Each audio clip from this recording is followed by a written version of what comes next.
these customers, whatever background, color, creed, nationality they are, you have to have people that they can feel comfortable with. It's all about the community. If you mirror who your community is, if you turn your dealership into a mirror of the community, that's one of the biggest recipes of success. Today, I'm thrilled to chat with Raul Gomila, GM of City Kia of Greater Orlando, the once struggling dealership that turned an almost $1 million annual loss into becoming a top 5 Kia store in the nation. We dive into the secrets behind his incredible turnaround and the winning strategies he's used to thrive in a diverse, multi-ethnic market. A big thank you to our sponsors for making today's episode possible: TransUnion, CDG Recruiting, and Dealer DMV. And now let's get into the show. Raul Gomila on the CDG podcast. Raul, welcome. Thank you. Thank you for having me. Pumped to have you on. You're doing some big things down there in Florida. We're trying. Yeah. We were just bonding over our shared love for coffee or espresso. Yeah. Without sugar though. Without sugar. Without sugar. My man. So it's funny because at the store, they make that every day. We have a Cuban, an espresso machine, like the old school one, like they have in Miami. And they make them every morning. And then mine is the only one they make without sugar. So it's happened a few times. They bring up like 6 of them. We're in a manager meeting and they give me the one with sugar and somebody else gets the other one. But I usually leave it there while I'm talking. I'm not going to, I'll take a sip. But a lot of times somebody will sip my coffee before I realize it. And I'm like, what is this? I'm like, that must be mine. Yeah. Because it's the strongest. It's funny how coffee culture is so different around the world. Like you go to Italy, right? You grab an espresso from the bar. It's like a shot. I mean, obviously an espresso shot, but the point is, I think coffee culture in America is just very different where, you're drinking, like these big cups, jugs, whatever it is. In Europe, it's kind of like a quick, it's a quick shot. Typically an espresso. When you go to Miami and you get a colada, you wait in line. They give you a styrofoam cup in like 6 or 7 or 10 little thimble cups. They're this big, tiny. It's a thimble. It's like your thumb. And they pour everybody a little shot like that. It's this big. And that's it. Sometimes that's all people drink. They take that one little shot and they're good. Yeah. So maybe we'll have to launch some CDG branded coffee. That'll be a fun one. Pumped about this conversation because I don't think I've spoken with a dealer that is very actively engaged in the Hispanic community, which we know is obviously a massive consumer population of car buyers, which, we'll talk about that. I just get us started a little bit about your background. Give us a little bit about what got you to the car business. So I grew up in Queens, went to school in the Bronx, also went to school in Manhattan. I actually graduated. I transferred from Fordham Prep to St. Agnes on 44th and Lexington. That's where I graduated high school.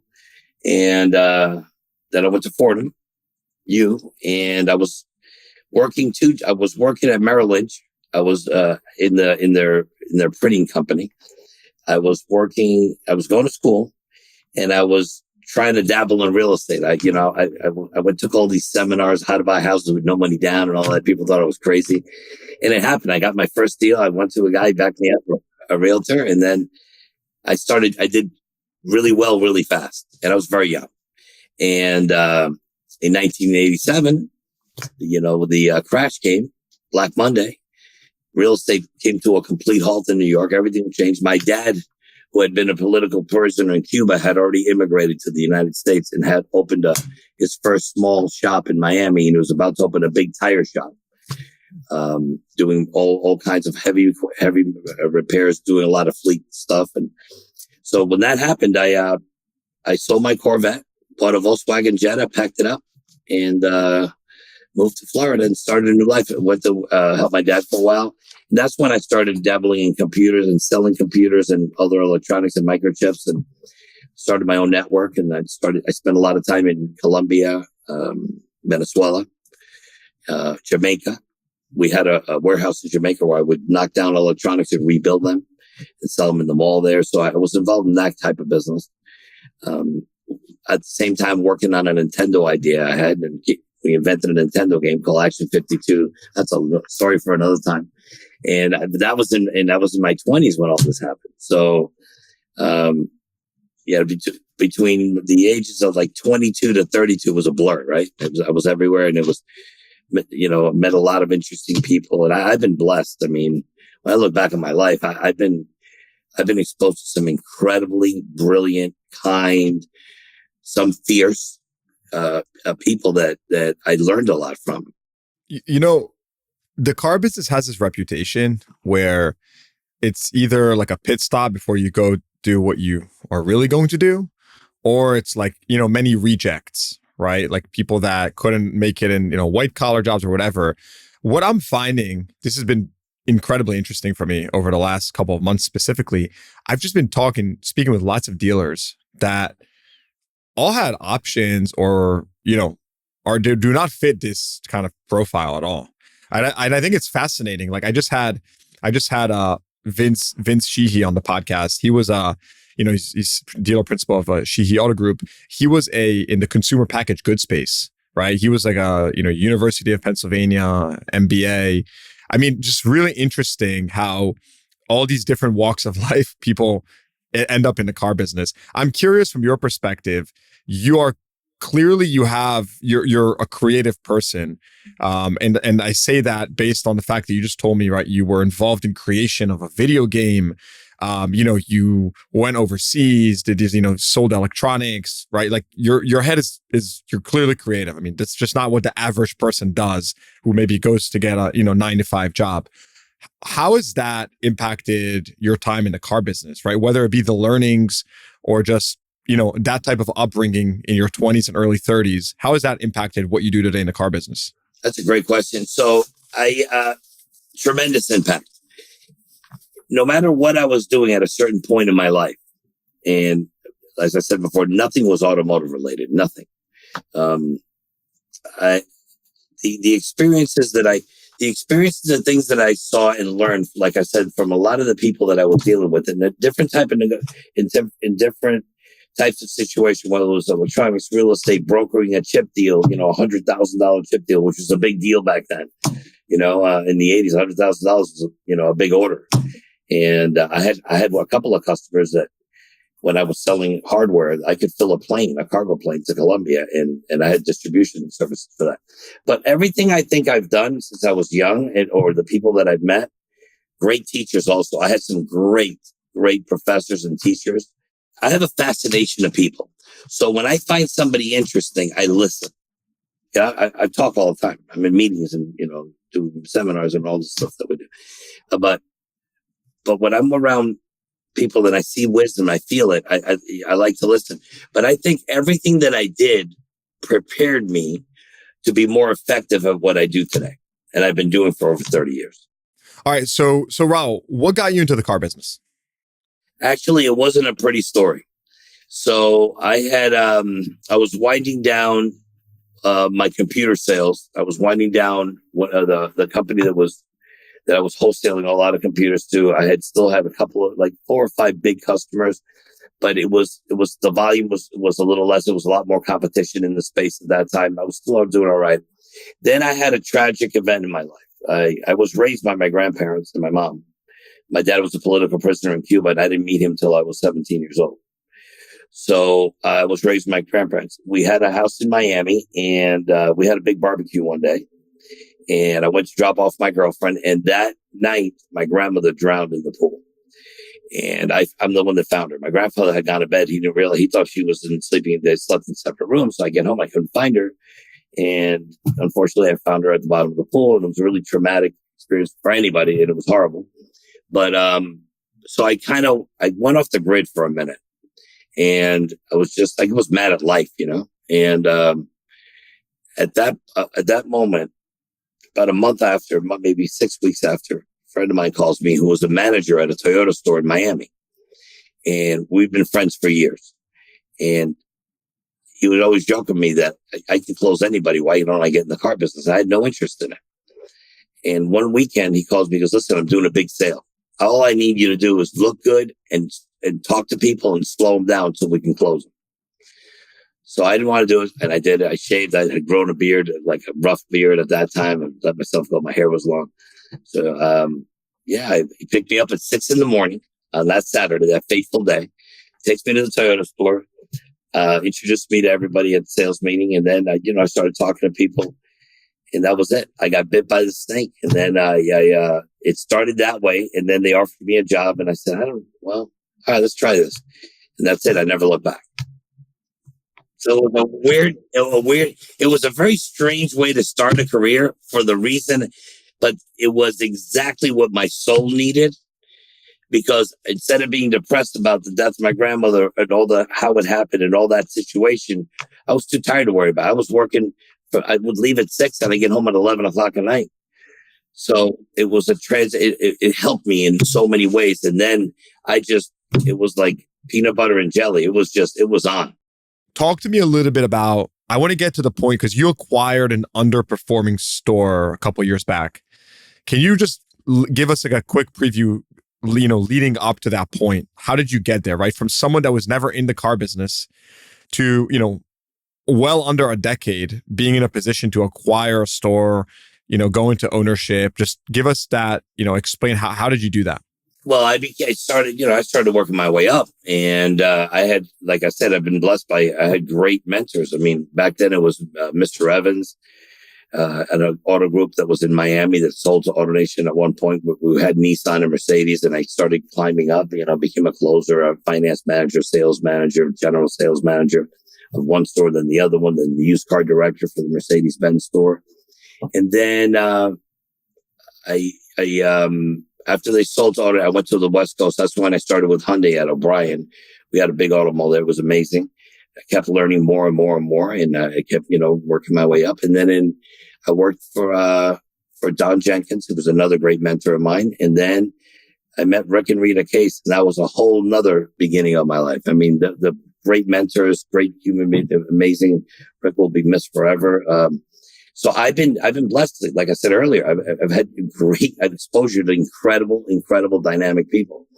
Then when I left Rick Case, I went to Napleton and became a partner. That's when I became a partner in 2 dealerships, the West Palm Hyundai store, the North Palm. Raul, I want to cut you off for a second. What is it about you, your personality? Like, what have people told you? Like, how have you done this? Right? You've been around incredible people. How have you been able to, get close with these types of people, to be offered partnership opportunity? Like, is it your personality, your drive? I mean, what do you attribute that to?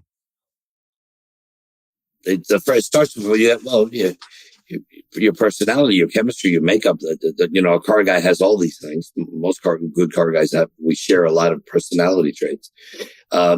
I think it was the drive. I dig and dig and dig and dig until I hit water. I'm very driven. I'm a very passionate, intense person. And from Jump Street, every day it's 100-mile-an-hour race, 100 miles an hour. And so the performance and the turnaround of the stores, like when I became a partner in those 2 stores, that store was losing a lot of money a year when I took over. And I took over about $1 million a year. And the same story repeated itself here where I'm at now. So you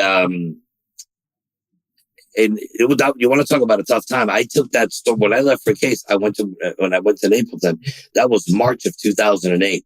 I started the month the economy went to hell. So I inherited a store that was losing $1 million a year. Horrible, ranked one of the worst stores in the state of Florida. That store, a year later, in 2008, made a small profit, which is a big major win. First of all, because I'm in a recession, and I was $1 million behind the clock when I got there. That was the beginning. That earned me, I believe, my work ethic, my intensity, and my ethics of life earned me that partnership in both stores. This episode is brought to you by TransUnion. Are you ready to transform the way you sell cars? TransUnion is here to help dealers deliver the seamless, personalized experience today's buyers demand. With reliable data and cutting-edge digital tools, TransUnion streamlines every interaction from verifying leads to boosting call answer rates. Did you know 90% of shoppers are more likely to pick up a call from a dealer they recognize? TransUnion's branded call display does exactly that, building trust and driving engagement. Shift your dealership into high gear. Visit transunion.com/car dealership guy or click the link in the show notes below. Again, that's transunion.com/car dealership guy to learn how TransUnion can help you create a secure and smooth car buying journey. Okay, how did you take the store from losing $1 million to doing slightly better than break even in such a short period of time? Like, what specifically did you do? What were the drivers? It's a series of things. It's not one championship win. It's a series of small wins, small victories, a long, long road of small victories. You can't do it in a win. It's not a Super Bowl. You got to win the race every day, and every day you move it a notch, and you move it a notch. Expectations. Inspect what you expect. It's all about managing people, how you manage the people, and how you manage it, and performance. It's you have to do a lot of babysitting. You got to do a lot of coaching. You got to do a lot of mentoring, and you got to do it all the time. You can't do it once in a while. Everything's about, there's certain things that we do every day at my store, and certain things that I do without fail, no exception, every single day, because they're very important. A lot of, they say the devil's in the details.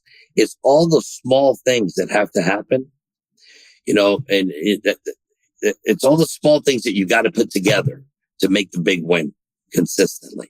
If you can become consistently progressive and you can climb, you don't have to climb like this, but you can, if you climb 5, 6, 7 degrees every day, instead of trying to climb 80 degrees in a week, you will get there, but you can't go backwards. When you say it's in the details and you have to get into the detail, can you be more specific? Take us down to that next layer, right? Where you, Raul, you step into the store and you're getting into the details. What does that mean? What are you actually doing?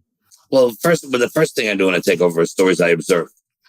Listen, I like this during the first couple of weeks. I'll go to walking through the showroom. I'll find a chair, inconspicuous, just sit there, close my eyes and listen and try to feel and hear and then, I can feel when, it's like a note, somebody playing a piano, when they hit the wrong key and it's flat, it's not the right note in the middle of a repertoire or a song.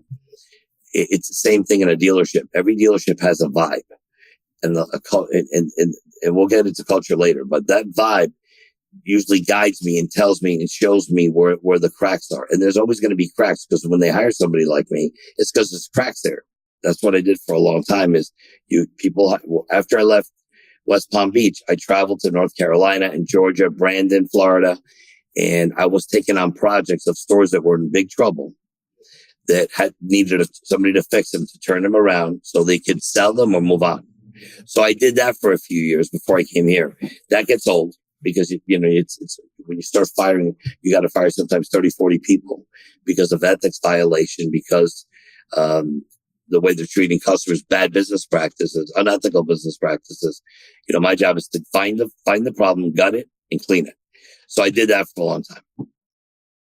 Okay, so you mentioned when you started at the store, you first observed. What do you do after that? I work on my culture.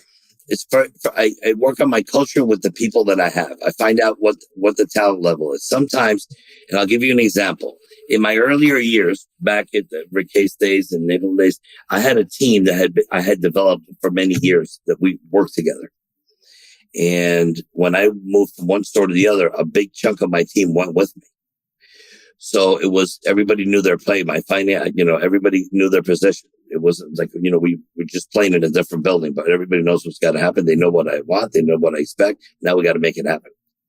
So it's finding, first of all, before you can take care of a customer or run anything, you've got to make sure that your employees are right. You got to make sure you have the right caliber of people. Some people are great. And this is in every industry. We just get a bad rap, but there's bad people in every industry. There's bad apples and everything. There's great pilots and there's bad pilots, right? In any industry, any occupation, you have good and bad. So the car business, we get a rap. Oh, you're a car guy. You hear all these stories and the comedians and all that. That's been going on for 50, 60 years. Nothing new.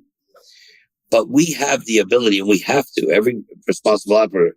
You may have a person who's very good, who's very talented, but it's a schemer. Somebody who doesn't do things upright. Well, he may make you money, but it's going to cost you 10 times whatever you make in the long run. Sooner or later, it's going to cause you a problem. So and I've seen this in my career. It's over 30 years of seeing great operators. Some of them fall because they took a shortcut. They turned the other way because they wanted to outrun the problem with money. And they focused on that. There's a lot of stories of operators like that they lose their way. And, unfortunately, it's only a matter of time. So it's my first order of business is always not advertising. It's none of that. It's people. I need to know the people that I have. And then I for the first 30 days, once I put my process in place. For example, with managers, I put my process in place on how they serve the figures, what wording they use, how they do it, how they show the customer a lease and a purchase deal, how they make sure that the customer drove the car. Did a manager speak to the customer before that you try to sell them a car? Early management intervention. That's a buzzword in the industry the last few years. That's not new. EMI's been around forever. The best operators have always had EMI. They've always had a TO, a greeting TO by a manager. I'm going to be your sales manager today. Mike's going to help you. I'm here if you have any questions. Just a soft, hello, so the customer understands that they're valuable. So you can't do anything. You can't sell a car. You can't fix a car. You can't do anything until you have the right people. So in this store, I was challenged because City Kia had some longevity here. The couple of years before I got here, the store went through a lot of tough times. And, the store was money. They went through some times. They did have units, but, it was like let's call it average or below at that moment.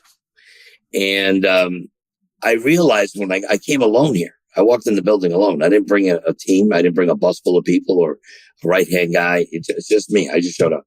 And I started looking at what I had, and I saw that there was so much talent that was being unused, people in the wrong position. So I said, all right, I'm going to work with these guys. I'm going to try to develop. I'm going to give them 90 days.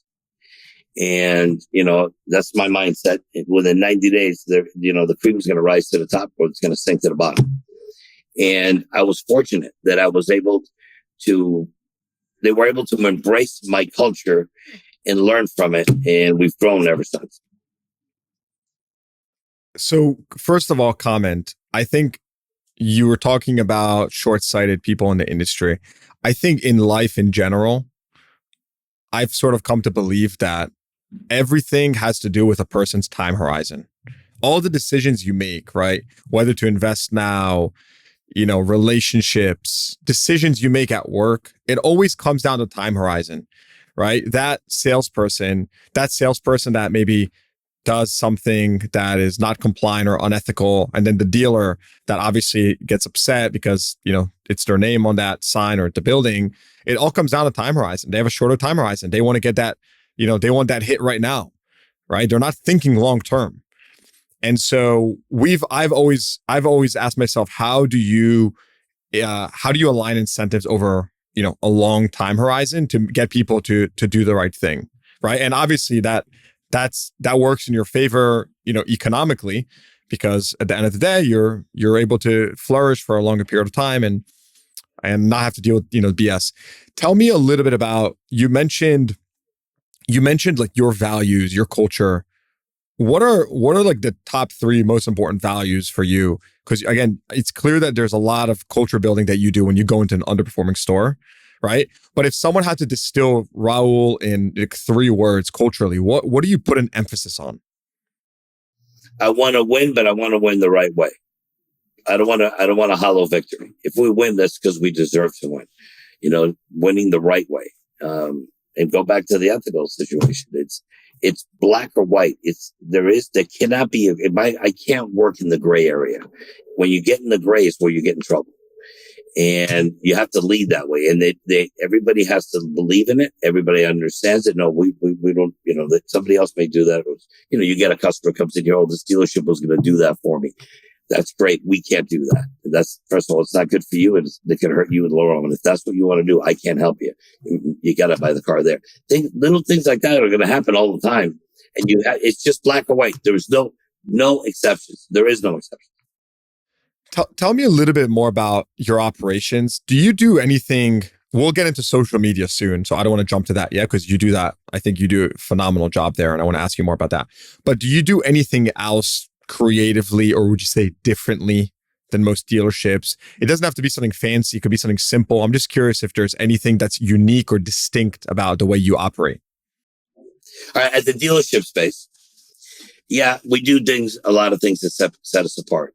The way we greet a customer, the way we're prepared for a customer,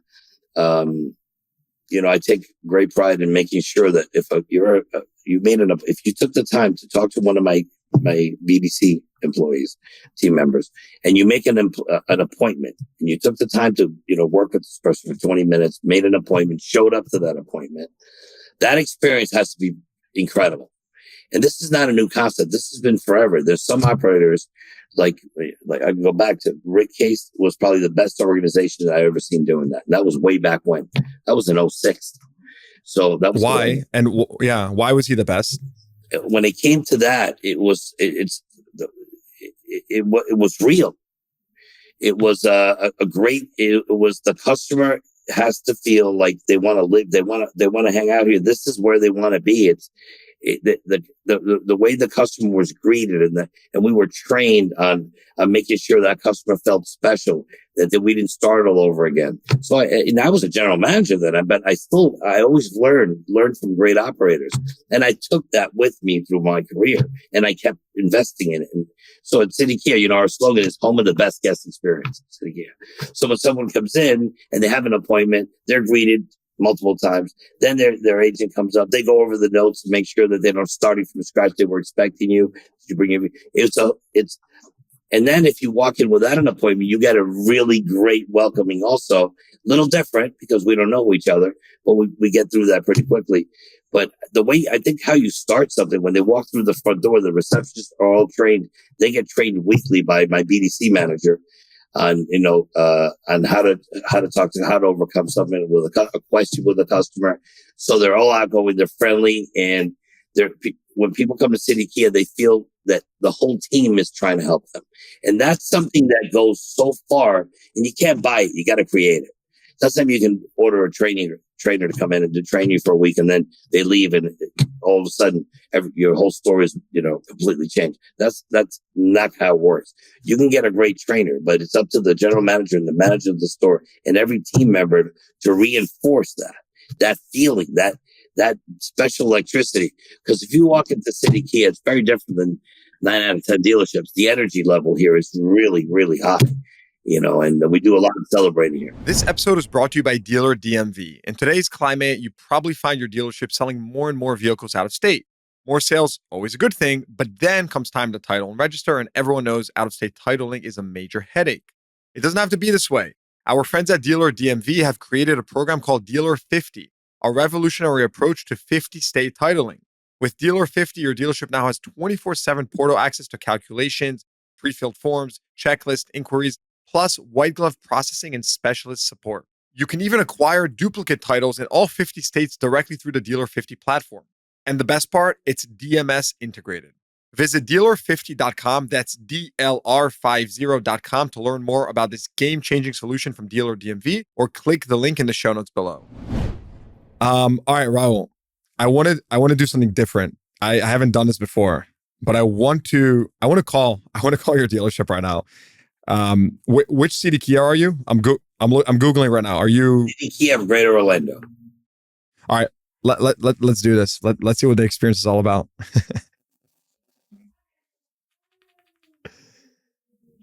For quality assurance, this call will be recorded. Thanks for calling City Kia, home of the best guest experience. we got energy. Press 1 for English, oprima 2 para español. Definitely felt the energy. 1 for service, 2 for sales, 3 for parts, 4 for accessories. Let's go sales. It's a great day here at City Kia. This is Vanessa speaking. Do you need sales, parts, or service? I need sales, please. Okay, and I do work in the sales department. Who do I have the pleasure of speaking with today? You answered the phone very quickly. It's faster than other dealerships. Well, we do try to be. We don't let the phone ring here. No? Well, I'm just curious. Like, I've been looking at you guys to potentially buy a car, but what's it like working at City Kia? Honestly, I've been here for 8 years, so I personally love my job. Being here at the dealership. Yeah. What do you think about this guy, Raul Gomila? That's my GM. Personally, he's great. Yeah, he's pretty great, huh? He works hand on hand with us. Awesome. I love it. Okay, I just wanted to check it out. I mean, I might stop by, but just keep the energy coming. This is nice meeting you. Sure. We definitely, the vibe in the showroom is definitely very hype. We have music playing. We have very knowledgeable product specialists. We have the largest inventory. When you purchase a vehicle, we take pictures and everybody cheers. So we're not the number one dealership for no reason. I love it. So Thank you so much. any way that you can. Appreciate you. What vehicle you might be interested in taking a look at? No, not at the moment. So I gotta think about it. I just wanted to, kind of check the vibes, the culture, see if how I'm feeling it. But it seems pretty good. So I'll be in touch. Thank you so much. Yeah, you're very welcome. My name is Vanessa. If you need anything else. You're the best. Bye. All right. Bye-bye. Okay. That was good. Listen, first of all, the one thing I noticed is she picked up that phone in like a millisecond.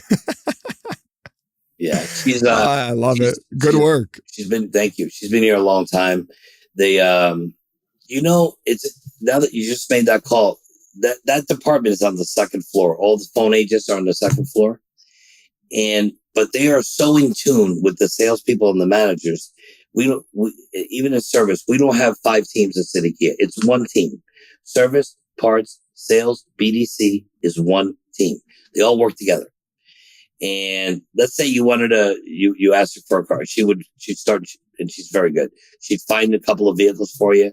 She'd say, is it okay? I text you in a few minutes. She does, and we've been blessed because, Jennifer Suzuki is one of the best trainers in the country, in process and phone training.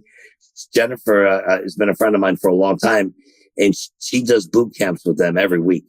And she'll come here and do a 2-day, boot camp with my sales BDC, my sales managers, my salesmen, and my BDC. My other building is where my service BDC is. I have a whole nother phone room there. So we do a lot of training so they're comfortable and they can be quick on their feet and give the customer what they, a lot of times you call for something, you don't get your answer. The worst. You have this car in stock. Yeah. What's the price? Well, when can you come in? No, you asked for the price. How many miles are in the car? Well, when you can come in, you can't, and I've seen a lot of that over the last 20 years, and especially as the internet exploded. But that's, like I said before, we do this, we win because it's a lot of small wins every day. It's a trail of little victories. Sometimes a little setback or you skip misstep, but it's a trail of little things that make gigantic differences. And that's how you build a culture. A culture is built by different essence, like making a jambalaya. You got all these different spices and shrimp and everything. So every ingredient is really important. Every step is important, whether it's phone, how you respond to a customer and attend to their needs. So it's a lot of inspection and it's a lot of work. It's a lot of work to have the synergy that we have at City Kia between all of the departments. It takes a lot of meetings. It takes a lot of, we do like focus groups where we have 5 team members from every department. We get in a big room and we talk about things that are affecting the dealership. What can we do better? Then we have the meetings where, what can I do better for you? What can the company do better for you? And I'm very blessed. I mean, I work with some incredible people. Kurt's our dealer principal, and Rick Gladwell is our COO. We're a tight, small group. We have 3 stores, but I have a dealer that believes that he wants to be number one, just like I do. So we have that. And we understand 1000% each other when it comes to how we do business. So we're in sync on that. And he backs, like I said, I am very blessed because I have a dealer that backs me up and lets me flex my muscles and do what needs to be done at the store to take care of the customer. That believes in me, even if it's an expense that most dealers don't want to do. For example, I just added a service facility that I went to them 3 years ago. Once I got here, I knew the store wasn't big enough for what we were going to do. I saw it. I could feel it. I knew we were going to explode. And, the store was doing about 160 cars, 170 average a month during the 2 years before I got here. Now City Kia averages over 400 a month.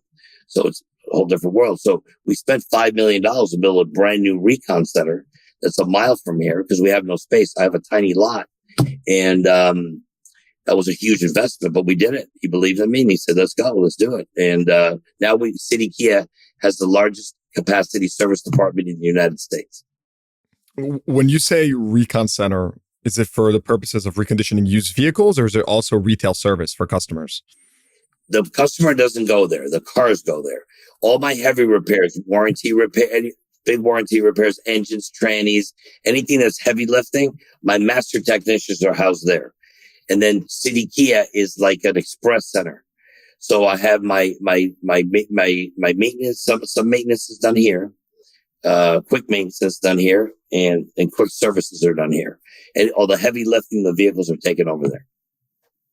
And we do the used car reconditioning. And when the cars get here from the factory, the PDIs are done there. Before, it was all done here, and it would block that. You could get stuck 10 minutes outside waiting to get into City Kia, blocking a major artery. Many accidents happened in the past trying to get in here because the trucks were blocking. And that we, until we opened the new center and we moved all that over there, it opened up. Makes total sense. Oh yeah. I mean, separating the two and creating that space.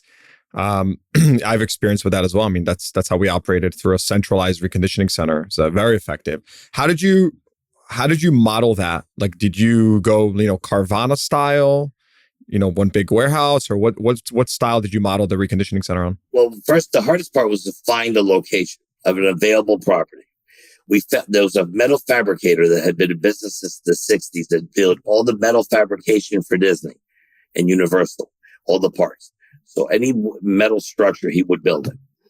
And he was older and he wanted to retire. And somebody made him an offer in the building before we knew about it. That person was going to flip it. He was going to gut it and flip it and then put it back on the market. We met him around that time. And I said, I need help. I need a place now. It was a 40,000 square foot warehouse built in the 60s. The guy did a lot of his own construction stuff. It was kind of weird. And so we had to gut the whole place and turn it into a gigantic shop it's got offices for meetings. It's got the training center. It's got, a beautiful phone operations center where we make all our appointments and schedule, different services and take calls from the customers that need help. It all came together really nicely. It's twice the size of my shop here. This is a very tactical question, but given you have a reconditioning center off premises, when you recon these cars, do you put a markup for sales or do you just recon them at cost? Right? Like where do you realize the profits in your operation? Well, there's different ways to do it. Some stores some stores pack the service costs. So example, let's say your RO, you're reconditioning on a 2.5-year-old CPO unit, it's $1,200. Some stores would charge $2,000 to that vehicle so they can make more profit in service. I run a different model. I pack it on the sales side, not the service side. So it's just added to the cost of the car. So whatever I spend in the shop is added to the cost of it. Whether I purchase the car, I trade it. Yeah, you run recon as a cost center. You don't pack it. You don't add any profit margins or anything like that, and then you push it over to sales. Yeah, what's your average, recon per vehicle? Let's talk about that. Okay, average reconditioning vehicle, because I'm such a big CPO dealer, I keep my own brand. Mostly 90% of my inventory are Kias. My average, it goes at about $1,740. The last time, I looked at it a week ago. That can go from $1,400 to $2,100, depending on the years of the cars coming in. I have a lot of late models, 23s, 22s or lower. But we open an aggressive sales department in service now. This month is tracking almost 100 cars. And that's sales to service. So we sell cars to our customers in the service department. We bring them and we take their trade that we know. We love those cars. And those are, the older ones are a little higher, but you can figure some months it'll average 2,000, depending if I'm going 17, 18s. If I'm buying 22s, 23s, 24s, that'll come down about 12 to 1,500. So I want to transition. We mentioned earlier, you are very big in the Hispanic community. You serve them, right? You sell cars to them, you service their vehicles, you support the community, philanthropy. Just start out, like what percentage of your business is the Hispanic community? So right now we're about 72%. And that floats between 68 to 72. Now, that's a mix of Hispanics. That's important because you can't group them all together. So I'm Cuban origin, right? My first language is English. My second is Spanish. I speak both fluently. So I have a lot of customers that are like me: Cuban Americans, Puerto Rican Americans, Colombian Americans, Venezuelan Americans, Brazilian Americans, from all walks of life. They're bilingual, but they identify themselves as Latinos, as Hispanics. And then you have the ones that, like, for example, all the people that came here after Maria. When Hurricane Maria hit Puerto Rico, Orlando became one of the biggest immigration sites for people relocating. The people that didn't want to put up with it anymore, that had to start a new life. Unfortunately, it was a hard time. Thousands and thousands of people left the island and came to Orlando. Now, very few of them spoke, a little bit of English. Some of them didn't. And that's the Latinos coming from another place, Dominican Republic. Venezuela is huge. The immigration in Orlando and South Florida from Venezuela is huge. In the last 4 years, it's exploded. That's incredible. Now, is there any cultural differences in language? No, I think in general, how you dominate that market. Obviously, it's your geography, simply where you're at. I'm just curious, marketing, sales. I have no idea. Is there any, I'll give you an example, right? When I had Tom Dahl, who was the CEO of Subaru, on the podcast, he told me something fascinating. And there's, Subaru is very prominent in Pacific Northwest, Northeastern United States, and Vermont, and wherever. He told me that their customers, culturally, really valued charity, right? Yeah, absolutely. Great. And to the point that instead of doing incentives on vehicles, they would actually just say, hey, buy a vehicle, we're going to donate on your behalf, pick a charity. They've had a very, very successful campaign. And by the way, that was a cultural difference with the Subaru customers. So I'm curious to know, is there anything that you do differently to better serve, your demographic of customer down in Florida? That's a great question, because Latinos are known to have a certain flavor. It's a certain thing. Even though they come from different countries, there's a lot of shared things: family, music, food. Those are big. They all unites them all. And, I've become a promoter over the years, right? So my thing was, how do I talk to the Puerto Ricans, the Venezuelans, the Cubans, and all these nationalities? And I'm going to say one thing that it connects with everybody. And I have my tagline. My tagline is "Tu dealer con sabor latino," which is your dealer with the Latin flavor. And that was my tagline 4.5 years ago. I came up with it one morning at 5 a.m. I said, I'm going to do a commercial with that. And the rest was history. Radio, TV, everybody knows City Kia for that. And then it's connecting them with, like you said before, philanthropy events. Feria is a big Hispanic festival in Orlando, a big one. And we do it in the Kissimmee Convention Center, and it's really big. Thousands of people go there. Well, City Kia, this is the second year City Kia is the main sponsor of Feria. And last year we gave a car away. So a lady won a car. And this year I'm doing some big cash prizes. Every year is a little different. Being involved in the things that they need. For example, Kurt, our dealer, Kurt Werner, he believes in charity extremely. So do I, and giving back to the community. So when I come up with an idea that I want to do something to give back, he's always the first one to say, let's go. So I never, I've had other organizations where, oh no, we don't need to donate money, but he's not that way. He wants the community to, we're ingrained in the community here. We've gotten so ingrained that, anytime there's an event, City Kia is usually either, whether I can't go or somebody, I would send a representative, but we try to represent. The Hispanic Federation about 6 months ago had a thing for women that, it was for Hispanic women of Central Florida that had been through abuse and were pregnant and had nothing. So we got together with a couple of churches, and I got a TV station behind us, and we came up with a big deal, and we had a 2-day event where we gave them, they had medical care, they had gifts, they had baby chairs, all the excess. It was a really rewarding event. And that's just one of the other thing we do. It's not just Hispanic. We're also this is our third year being the first sponsor for Make-A-Wish Foundation in Central Florida was City Kia 3 years ago.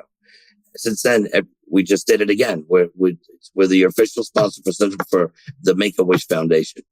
And we bring the pictures of the children. We put them in the showroom. People can see that. We ask customers to join us in the donation.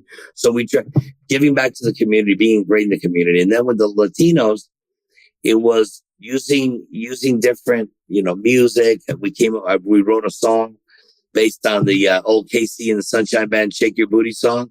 So that when you hear the soundtrack for the City Kia song, whether it's TV, radio, social media, that song was we bought the rights to use the music. We changed all the words.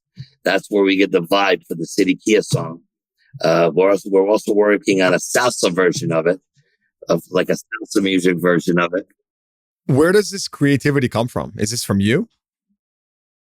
I think it's God, I guess. I get these thoughts, and I mean, your social media game is phenomenal. I'm looking at your Instagram page right now. You have 45,000 followers. You have terrific engagement, thousands of comments. I mean, these videos are very high production, very exciting, very high energy. I just watch these, I get excited. How do you do this? I mean, is this all in-house? How do you execute this type of stuff? Okay, so when we started this 4.5 years ago, I used different production companies, like Telemundo, Univision, Fox, and I used some of the local media. And if you look at, you'll see that there's a blonde lady. Her name is Janica. She owns a company called Nika Media, that company's become my complete production company. So, when I struggle with social media in the beginning, I try to get a salesman to do it and this to do it, and then it falls apart. You do 3 great videos, and then a month goes by, nobody does anything else. So I got a rhythm. So she's my talent on. So you took it into your own hands. Absolutely. So I said, okay, she opened her company. I said, here's what you do. You're producing everything. You're going to produce all the TV spots. And she's she does a little bit of English, but she's in every Spanish commercial I do. So, and I'm, we're on all the stations, and through Peacock streaming, we're everywhere. But she's with me. She's my co-host for the other face of City Kia. But behind the scenes, she's also the producer. She's got great equipment. She does all the videos for social media. She gets creative. So I'll come up with an idea. I say, this is what I want. I came up with a crazy idea. Let's do this. And then she goes, are you sure? I said, yeah, you figure it out. So I come up with all the concepts, the creative, the concept, the storylines, and then she polishes them up, and we work as a team on that. Yeah, I mean, dude, the quality of the production is phenomenal. Talk to me about the ROI, right? Like, do you know what's the return on this investment? Do you have any idea how to measure that? A rough idea of? Remember, it's always going to be social media is always going to be a rough estimate, but you see peaks. For example, there's a very famous Venezuelan influencer. His name is Marco. He lives in Miami. And he's probably got 11 million, something like that, maybe a little more followers. He's I do videos with him and Hanukkah. We do it. And he's an influencer that I could do social media commercials with him. And he writes his own thing. He's a comedian. He does shows all around the world. So he comes up with some crazy content, stuff that makes me laugh. And I'm a pretty serious guy usually, but he can make me laugh my ass off. And we have a great time. I can tell you that we had a campaign not long ago that when we did a video, one of the ones we did, I think on the second day it came out, it hit 10 million on Facebook, on Instagram, and 10 million on TikTok. The first day on TikTok, second day on Instagram, and then Facebook. So we had a lot of views, a lot of clicks. And then it started, you'll see in the afternoon. I came because of the video that I saw that you guys are doing this, and then they name it. They tell her, and the salesman gets a little extra love from me, a little extra spiff when they document all that. And we also know how to handle the customer. We know if they came in, they're Venezuelan, they may not have been here that long. We're going to have to probably struggle to put a car deal together, or get creative on how to help these people help themselves. But yeah, we see it. We definitely see an uptick in the branding of it. I mean, I think that at this point, if you walk into any place and let's say I'm a tourist, I just came into town. Can you name me 3 big dealerships? City Kia is going to be the first, second, or third every time. it's because what we tried to do is create top of mind awareness, and the social media. I wasn't a fan. I really wasn't way back then. I was a fan, but I didn't think it was going to change my business as much as it did. So I went all in instead of if I was going to do it, I wanted to dominate it. So like I said, we're doing a hell of a job. Thank you, sir. When I said, listen, we're going to do this. We're going to do it right. We're going to do it better than everybody else. And we're going to have a lot of content, and we're going to go. Let's just run. And now it's, it's a very successful part of my business. It keeps, my employees love it too, because they follow it, and they get excited about all the things that they hear me talk about, and my guests that I have in the upcoming weeks, I have, I can't name them right now, because their managers don't know yet, but I'm bringing 2 different influencers here to do different scenarios with me on social media, different invitations to the public. And we're going to have fun with that. And they both have different audiences, type of audiences. So, and I'm also, I have a gentleman from Brazil who's a very big social influencer. That's another thing I was going to tell you about. We were talking about Latino, but remember, Brazil, they don't speak Spanish. They falo Portuguese. They speak Portuguese, but they're still, they're Latins too. You know what I'm saying? Even there's language. Now, a lot of them can't understand both languages. There's a huge growth and this affects a lot of dealers in all businesses from Orlando to South Florida. There's a huge Brazilian immigration that's coming. So I have three agents that speak Portuguese. I'm currently searching for a phone agent that can speak English, Spanish, and Portuguese. If you asked me, you asked me earlier, what makes you successful? I'm going to tell you that one of the little things that make incredible differences. I love to mirror my community. You have to. For example, when I took over this dealership, they were spending 100% advertising dollars on Anglo, nothing on Hispanic. Within a week of sitting in the showroom, everybody coming in was Pepe, Julia, Olga, Torres, Mr. Pena, Mr. Gonzalez. I'm like, wait a minute. Do we have it? And then, Mr. Johnson would show up. Then Mr. Bob would show up. And then another 9, Hispanics. I'm like, so when I look back, I knew that I felt a disconnect. Wherever you are, it doesn't matter doesn't matter where in the country your dealership is or your business is. You have to mirror your community. You have, people. You got to know your audience. You have to, and you have to be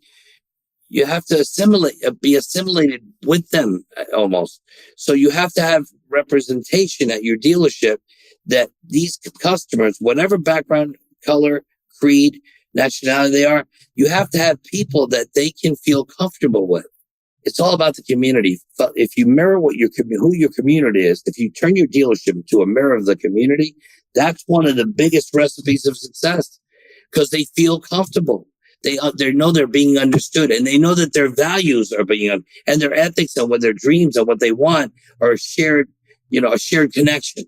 I want to, before we wrap up, it's been fascinating. First of all, before we wrap up, I want to ask you just general about the market, right? Like, give us an overview. What are you seeing right now in the Florida market? How's business? What's positive? What's negative? All right, let's talk about the positive. The momentum is strong, especially in Florida. Florida has very strong momentum. Orlando, Tampa, Miami, those are really strong markets. They do well regionally and nationally. Some of the top dealers in the country, like CDG, are in Fort Lauderdale, Miami, Orlando, Tampa, and Florida's become a thrust state. It's one of the strongest automotive states, and you have some incredible dealers. There's some incredible dealers in the state of Florida. We're lucky to, be amongst that group of high caliber dealers. The markets in right now, it's in a correction period, and it has been. It's not brand new. We knew that what happened during the pandemic, we had no cars, but we still had to pay our bills. So you had to make more money on the car you had. If you can't sell 200 cars, you can't get them. You still got to make money on what you got. So if your inventory goes down from 300 to 100 cars, your profitability has to go up. to keep the doors open and keep everybody employed. At this moment right now, City Key is just a single point single point Kia store. City Key is a single point Kia store, but we have 237 employees. That's a massive amount of employees for one dealership. I mean, it's when I go back 4.5 years ago to March 15th, right when the pandemic started, we had 81 people here. And now you go back up 4.5 years and you're at 200. I never thought I'd get to 200. I mean, I never thought there was a need for that. But the new service department, the logistics, the drivers, I've got people moving cars all day. I've got 5 remote lots because I have no land. There's people working everywhere. It's like a beehive. So the market's in a correction since the pandemic. So it changed. And we did, we got through the pandemic. We started getting a little more inventory. The volume increased. Profitability was at an all-time high during the pandemic. We all know that. Every dealer made more money than they had ever made in their lives. It was never seen before. I'd never heard of a time in the history in the automotive space in the United States of America where a 1-year-old used car was worth more than a brand new car. I mean, we look back, that became our norm during the pandemic. But if you would have told somebody that one day before the pandemic, they would have thought you lost your mind. You should get out of the business. So everything changed on its head. So we've been going through a correction, used cars especially. Remember, used cars went up 30-40% during the pandemic. So what goes up even more, yeah. Yeah, what goes up must come down, right? So we knew this was coming. We knew that at some point we'd face a correction. And it didn't hit us all at once. It comes in chunks of period of time. And it's still, the business had to rectify. It had to clean itself. It had to go through a corrective action. Inventories had to come down. Inventory started increasing. Profitability started falling. And the prices of vehicles started becoming normal till now we're back to normalcy. Where a new car still is worth more than a used. We're back to the way it's supposed to be. But during these transitions and, with the new car rules, we all have to advertise differently. So the way we price our cars online is completely different. So we've always been transparent. We've had everything in writing, legal. We've never had a problem. But we had to change our approach on pricing. This is the month that we did it, September. And what a month to start it, because September is usually a tough month to begin with. And I believe, the market's a little off and it's softer. The market's but there's still activity, but it's softer. Profitability's down. So in a store like mine, I've got to chase volume. I have to. I've got to outrun it. Because at the end of the day, whether you sell a car and make $100 or you lose $100, you got to sell the car. You got to get somebody in the seat. You got to move the metal. Got to move the metal. Raul, this has been super fun. I want to end with a bit of a different question. I know you have a pretty good relationship with Kia corporate, or so I hear. If they're listening, do you have any advice for them? Any comments? I mean, Kia has obviously been on a tear the past decade. But I'm just curious to know, is there any messages you want to send to corporate? Let me start with this. Again, we're very fortunate. We're very blessed that we have some of the most talented Kia people in the region helping this region. Our leadership in the region is incredible. And then on the national space, we've got, I haven't felt good about a manufacturer like this in a long time. And I came from many years at Hyundai. I was 20 years at Hyundai before I became a Kia operator. Before that, it was Nissan, Mercedes, Toyota, and all that. But I've been in the Korean space since 1998. The leadership of Kia nationally, they have a good sense. They're a good team. Sometimes you have a lot of executives that don't work well together. They do. Whether it's from the chairman to CEO on down. They all work together, whether it's on the new car side, the certified pre-owned side, the fleet side. And I want to share something with you. I'm really excited about, and they should be excited about. I'm really excited about. So we have a new company. It's called Kia Commercial Fleet Advantage, and City Kia is getting into the fleet space in Orlando and beyond. So we just picked up a national contract where we'll be shipping cars all over the country, all different states, 8 different states for a fleet company. So Kia's evolving. They're finding new ways, new paths. If the market's diminished, let's say the market, your average on an average store, let's say I'm going to lose 50 units a month because the market shifts a little bit. So my average drops by 50. That's a lot of cars. 50 times your gross, it's a lot of money, but you're 50 cars down. Well, Kia's given me, they're being innovative in different programs that they're unveiling that we're all over to pick up some incremental units. So the fleet, if I've been down in retail 50 units, I make you pick up 30 or 40 in fleet. Then my sales to service in the service drive, that's another 100 units a month. So you may take it away from me here, but we find a way to give it back. And they've been very responsive. What I like to tell them to keep doing what they're doing, their creativity, their national, I love the Kia commercials. They got an incredible semblance of talent that creates them.